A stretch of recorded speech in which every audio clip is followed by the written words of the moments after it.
বলিউডের জনপ্রিয় তারকা দম্পতি রণবীর কাপুর ও আলিয়া ভাট আবারও আলোচনার কেন্দ্রবিন্দুতে।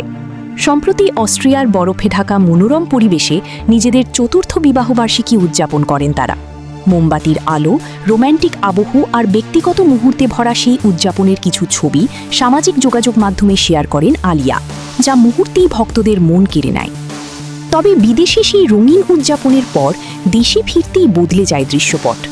মুম্বাইয়ের একটি হাসপাতালের সামনে আলিয়াকে দেখে নতুন করে শুরু হয়েছে জল্পনা।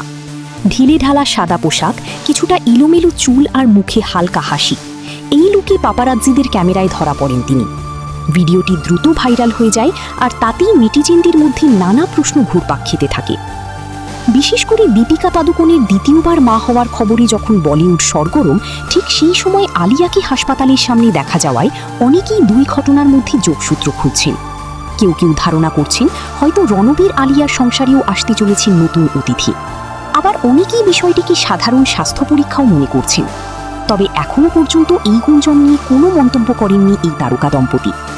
অন্যদিকে কাজের দিক থেকেও বেশ ব্যস্ত সময় পার করছেন আলিয়া। পরিচালক সঞ্জয় লীলা ভানসালির বড় প্রজেক্ট লাভ অ্যান্ড ওয়ারে অভিনয় করছেন তিনি, যেখানে তাঁর সঙ্গে আছেন ভিকি কৌশল। এছাড়া আগামী 10 জুলাই মুক্তির অপেক্ষায় রয়েছে তাঁর নতুন সিনেমা আলফা। সব মিলিয়ে হাসপাতাল সফরটি কেবলই রুটিন চেক আপ, নাকি এর পেছনে রয়েছে অন্য কোনো সুখবর, এই নিয়ে রহস্য থেকেই যাচ্ছে। এখন সময়ই বলে দেবে আসল সত্যটা কি।